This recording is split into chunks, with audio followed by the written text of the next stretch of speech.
السلام عليكم ورحمة الله تعالى وبركاته متابعينا الكرام. كنتمنى تكونوا بخير وعلى خير وانتم كتشاهدوا هذا الفيديو. مرحبا بكم معايا في فيديو جديد على قناتكم بشرى شانيل، وما تنسونيش اخوتي من اللايك وتعليقكم بخصوص الموضوع.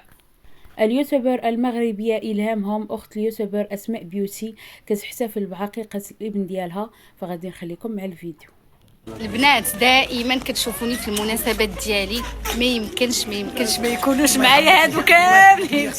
تبارك الله عليكم. وإلا كانت المناسبه ما كايناش فيها فرقه ديال الطاموسيده راه ما تحسبيش انك دايره المناسبه.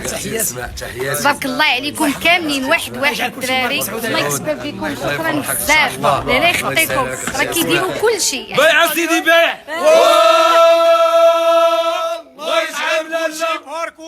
الله يكبر فيكم، شكرا بزاف، تبارك الله عليكم. خويا حمزه شكرا لك، الله يخطيك، الله يكبر فيكم. شحال دابا باش كتذبحوا لينا؟ شي 3 سنين 4 سنين وكذا كاع اكثر كاع من زمان. هما دائما اللي كيديروا لي داك الذبيحه الملكيه. حمزه عندهم كل شيء، البنات اللي يحتاجوا نفيسه ولا اي حاجه عليك بحمزه تواصلي معاه، هو كيدير لك كل شيء. وتبارك الله الحاجه اللي كتعجبني كتبقاو معانا في الذبيحه ويسالي وينقيو لك الدنيا عاد كيمشيو. تبارك الله هو وليكيب ديالو كل شيء عنده نقي نتول. تبارك الله عليكم يا حمزه، شكرا بزاف بزاف. الله يخطيك، الله يحفظك.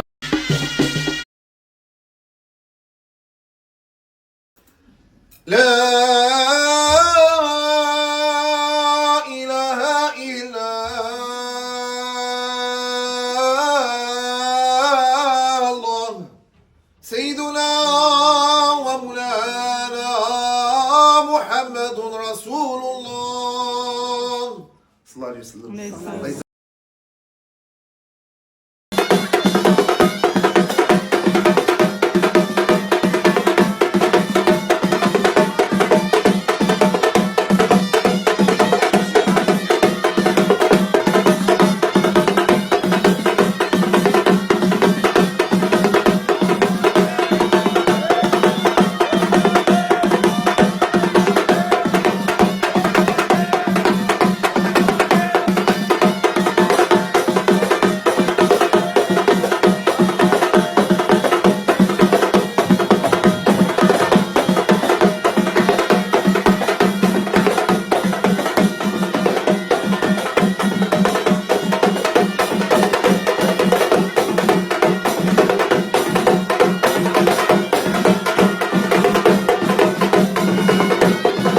ألف مبروك عليها ويتربى في عزها إن شاء الله يا رب. فهنا أخوتي غنكون وصلنا لنهاية الفيديو. شكرا على حسن المتابعة، إلى فيديو قادم إن شاء الله، مع السلامة.